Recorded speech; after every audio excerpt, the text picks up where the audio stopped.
கிருஷ்ணகிரியில் நீர்வழி பாதையை ஆக்கிரமித்து கட்டப்பட்டுள்ள கட்டடங்களை அகற்ற வந்த அதிகாரிகளோடு குடியிருப்பு வாசிகள் வாக்குவாதத்தில் ஈடுபட்டதால் பரபரப்பு ஏற்பட்டிருக்கிறது. விவரங்களை நம்முடைய செய்தியாளர் பிரதீப் வழங்க நாம் கேட்கலாம். பிரதீப், விரிவான விவரங்கள்.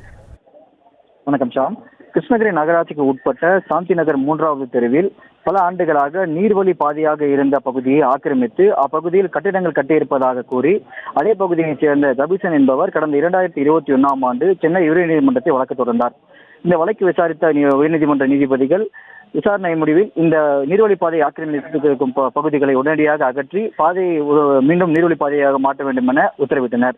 இந்த நிலையில் இந்த குடியிருப்பு வாசிகள் இப்பகுதியில் கட்டப்பட்டிருக்கும் குடியிருப்புகளை கடந்த மாதம் இப்பகுதியில் இருந்த நகராட்சி மற்றும் வருவாய் ஆய்வாளர்கள் அழைந்து இப்பகுதியில் ஆக்கிரமித்து கட்டப்பட்டுள்ள குடியிருப்பு வாசிகளுக்கு நோட்டீஸ் வழங்கப்பட்டு உடனடியாக இப்பகுதியிலிருந்து அகற்ற வேண்டும் என நோட்டீஸ் வழங்கினர்.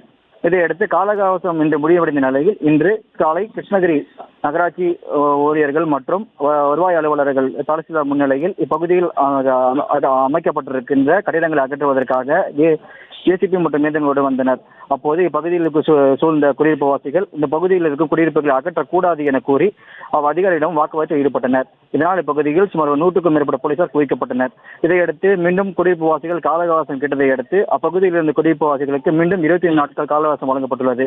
மீண்டும் கால அவகாசம் முடிந்த நிலையில் மீண்டும் குடியிருப்புகள் அகற்றவில்லை என்றால் மீண்டும் அகற்றப்படும் என அதிகாரிகள் எச்சரித்து கால அவகாசம் முடித்து சென்றனர். இதனால் இப்பகுதியில் சற்று நேரம் பரபரப்பு ஏற்பட்டது.